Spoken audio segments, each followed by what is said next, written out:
Stefan Bradl from the back of the grid. We believe he is going to try Honda's Kenny Roberts. The last time a Yamaha rider won the opening 3 Grand Prix of a Premier Classic. Underway. The warm-up lap on a very warm circuit, 47 degrees temperature. He's been in this situation. Who would have thought it? He's not shy and scared to get elbows and knees out when he needs to, is he? The new generation in MotoGP with Fabio Quartararo. Here we go, we've just said it, the Battle of Brno. We're all set for it. Wish a bumpy ride for those men on your screens right now. This Brno circuit, treacherously bumpy over the last 2 or 3. What a shock he sprang yesterday. Chapter 1, we saw the champion down and out. Chapter 2, third chapter in Czech Republic. Lights out here in MotoGP. What a start from Aleix Espargaro from the second row. Fabio Quartararo's made Franco Morbidelli. It will be the whole shot for the Frenchman. Aleix Espargaro goes through in third. Quartararo's wide though. Through goes Morbidelli. It's a pole that Johann Zarco was looking for. He's been swallowed up now as well by Pol Espargaro. Aleix Espargaro on the factory of Aprilia in the top 3 on. And just looking at Jack Miller there, he's made a good start. We'll keep our eyes on Dovi as we go. As Aleix Espargaro now charges up the inside of Fabio Quartararo. Can he hold on? You're used to seeing the Aprilia RSG mixing it with the big boys at the front. Valentino Rossi did not get a good look. Already getting his head down. Already nearly half a second clear of Aleix Espargaro. Well, there is Valentino Rossi then with Danilo Petrucci just up ahead of him. Nakagami's really getting busy. He's made up a bunch of... Very often would he, just 3 times. And there he is down in 6th place. Dovizioso's recovered a couple of spots. He's come through sector. World Championship winning year in Moto2. He's 8/10 of a second clear already on this opening lap. There are the 2. The Spanish hero still riding battered and bruised after that horrible crash he had in qualifying at the season opener. 11th he started. He's got a gigantic lead already over Aleix Espargaro on the Aprilia and Quartararo. Here is Johann Zarco then. He goes wide into the first corner. No second invitation required for Fabio Quartararo. The Frenchman streaks straight as he looks to find a way through on his brother Brad Binder. Is he trying to hang it around the outside? He is, of his teammate. Look at the number 32. Yeah, Binder roughed up Pol Espargaro there a little bit, didn't he, as well? And that's allowed Johann Zarco through with the gloves off. He's a fighter, he's a scrapper, and that's exactly what he's doing here on lap 2. Brad Binder might be, I'm going to make another mistake. Friendly fire from him last time, and another bit there on his teammate, Pol Espargaro. Quartararo, Aleix Espargaro still hanging on there in the top 3. He's coming under real pressure though from Binder, who's dive-bombing him from ways back on through. Great battle this for 3rd. Here he comes again, Brad Binder up the inside. He retakes Binder up into 3rd place. Zarco's regrouped and got himself back into 5th. Pol Espargaro's quickly retaken that later so far. And somebody we have not mentioned at all, Maverick Vinales, started 5th, 8th. Another shocking first lap for the start for Cal Crutchlow. He's down in 19th place, so he's lost 7 places in the opening couple of laps, only because Miller's down in 16th place. Here comes Johann Zarco trying to put a move on Aleix Espargaro, who's just finding it a bit. Especially for Aleix Espargaro, what he's lacking is what he needs most around this horsepower Brno circuit, and that is engine performance. The wrong way at the moment is Aleix. He's going to try and bite back though. Here we go, Pol and Aleix love each other so much, but they don't really care when the visor comes down. Pit Byra looking on. The rookie at the moment.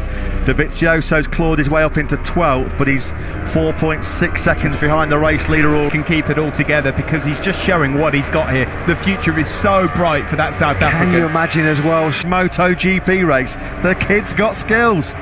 Into the last couple of turns then, let's see where the gap is. It looks like then the Yamaha on the straight. Is Binder going to have a poke at the World Championship leader into turn 1? No. These two have had a few. Binder around this 5.4 kilometre Brno circuit. He's just fighting a 1:57.445. By the Monster Energy Yamaha riders, Vinales still 8th, Rossi still 9th, and Dovi is still behind his teammate Petrucci in 12th. In Europe right now because their rookie sensation, Brad Binder, how long will he be able to keep this pace? He hasn't got the experience. I'm basically just going to get out there, go as fast as I can and then suck it and see. There's Valentino Rossi. He's got through on that place. He's currently harassing the Aprilia rider Aleix Espargaro in the fight for 6th. Yeah, well for Ducati, and he's under real pressure here from his former KTM teammate Pol Espargaro. He said he was hoping to battle for the top. Pol's just got to be patient here. He's got the pace to be able to contend for the podium, but it doesn't need to be done. I mean, And Binder, having got quickly onto Fabio Quartararo's rear tyre, has not been close enough as yet. Spargaro trying to go inside, outside. That is a nightmare. Joan Mir, so much hope that he might be able to fight for a podium, qualifying poorly. Johan Zarco, but he's immediately surrendered that place back. So Joan Mir, that's his second DNF in the first 3 Grand Prix. For Fabio Quartararo. Just incredible. For instance with Lecuona and Mir.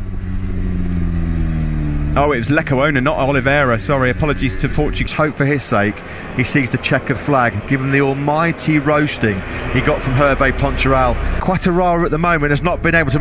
Pol Espargaro tries again at turn 3, tried this on the last lap and then couldn't make it stick.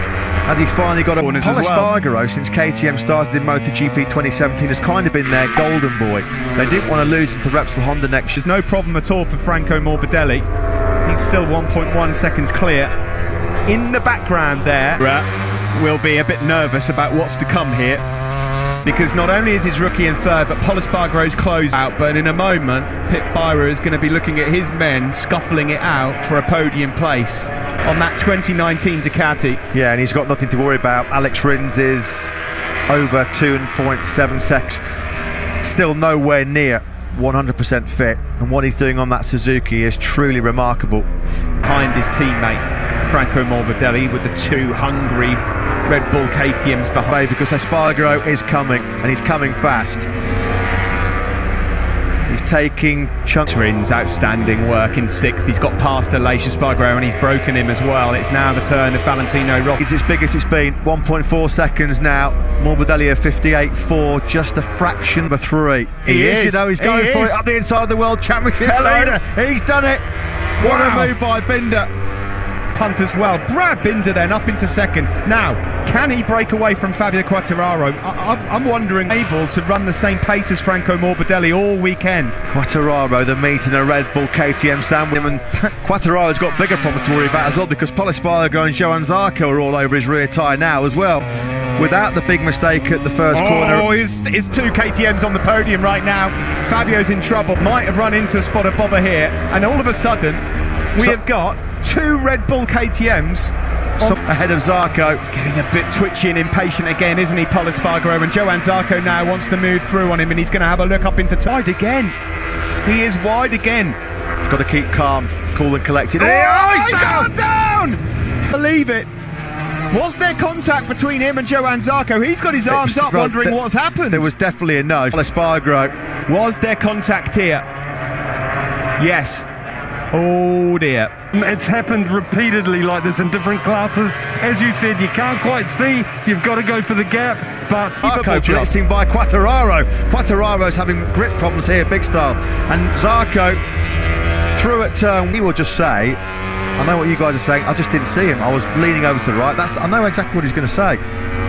8.6 from Binder. The lap time's not even close. 6/10 quicker was the number 33. He's got right now a good early birthday present. This would be some birthday present. Viewers of South Africa, you are witnessing. So South African fans have got any voice left at the end of this Grand Prix, well, good luck. There's going to be a few of them right now booking the Franco Morbidelli. It's not when, it's if. Can he keep his powder dry though, Brad? And it's coming now. Up the inside he goes. The rookie, Brad Binder, on the Red Bull KTM. Brilliant in Brno. This is incredible. And straight away, 2 or 3 bike lengths he ekes out on Morbidelli's. Well, he's won Grand Prix in Moto 3 for Red Bull KTM. He's won a Zarco. I know exactly what he's going to say post-race, so he's got the long lap penalty. That's his victory hopes gone. Here's Brad Tenchel, MotoGP winner for that camp. Incredible. He's pulling away. Binder's blitzing Morbidelli already. And Zarco, long lap penalty. Is that going to drop him back to Quartararo? He might just about get away with it. Down the hill, into turn 5 we go. Do you know what? He might just have... He was just talking there to IRTA official Rick Crichton. Done it. Well, it's close, isn't it? I mean, full marks for his effort. Full marks for his effort. I'm not being funny, but it was ridiculous by Zarco. Deary me. By the way, Rins is still riding in 5th. Valentino's closing on him. Miguel Oliveira's in 7th. And then it's is the fact that he was actually coming back to Franco Morbidelli quite quickly. That's a very angry. I thought he'd seen the back of Johann Zarco at KTM last year, and then he gets whacked and then out of the race. Talk about bittersweet. This in the long lap penalty. Does he stay on the right side? Look, he's got his knee down in the long lap penalty. Watch this part here. Watch how dirty the track is. That is precision. I mean, hats. He deserves the podium just for that. Quartararo's rear tyre's just not hooking up at all. Coming out of that turn 12. This is the point in the race, Matt, that Frank, can he hold on to third, or once these guys get past Fabio, will they be able to close in on? Here we go, here comes Rins up the inside of Fabio Quartararo. He's made it stick, has he? But here comes Fabio. Simon. Guys, I just wanted to say, can you imagine a year ago that we'd be saying a KTM on an Avintia Ducati potentially getting started? In here goes Rossi through on the World Championship leader. Quartararo's just like a sitting duck right now. And he said as well, what they've done this year, both mechanically and electronically, they've figured out a way to get it. Is he about to take KTM's first dry MotoGP podium as Miguel Oliveira does eventually make quite light work of Fabio Quartararo? I saw his grip deteriorate, and he dropped back into the clutches of Jack Miller and lost the podium really late on. Fast forward, but anything goes here. You can just see Zarco, he's just got no rear grip. I mean, he's barely getting his... Look how quickly Zarco stood that bike up on the fat part of the tyre to try and get some drive, grip and traction out of turn number. Surely will go all in because he can smell, he can sniff the podium. That would be the podium of his life, but nothing would take the headlines away from what we could be witnessing here. As a long last lap for Johann Zarco as well, because he's clinging on. Look at Tex guys doing the team. I mean, they've had some... He is about 5 kilometres away from a truly remarkable achievement in MotoGP history. We'll be winning MotoGP races. They've won everything in two wheels, off-road, road racing, and now so comfortable, so easy. What a hero Brad Binder has been for KTM. Band on it, why, as a ex-rider, I admire him so much. It's not his just his skill. He leaves nothing in the closet. He puts everything out there, and it just goes to show if you do that. Yeah. But doesn't end there. Here's Alex Rins going to poach the podium here from Johann Zarco in the closing stages. Zarco's got no possible. He's got the horsepower on the Ducati, but this is for the podium. What a podium it would be for Alex Rins. You can just see how he's got a couple of chances left, hasn't he? It's going to have to be done, surely. Over at Turn. Look at you, beauty! A blazing victory for Binder. A new star is born. Franco Morbidelli. What a ride! What a race! What a performance by the South African Brad Binder. Podium in third place. That's the first time that team has had a podium finish in MotoGP. Have you ever seen anything? Is going to be flying at the top of a MotoGP podium. From Brad Binder 2 weeks ago. Oliveira, by the way, a brilliant 6th. There's going to be some major, literally demolished and destroyed the established elite. By everyone, including Hervé. Big hugs, but I think I'll get the mic in there. But you know that special result that we... To be honest, I'm speechless at the moment. It's so amazing to have it. You knew how much we wanted it, but it is. Big congratulations. Well, I mean, there's just celebrations everywhere. That Ducati and the sponsor, they could fly to Austria.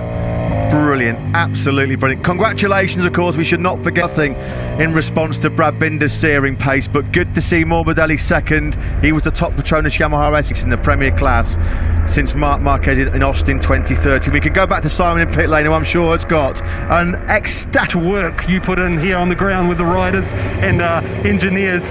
How do you feel? It's thanks to Mike Leitner. It's not sunk in anywhere yet. The first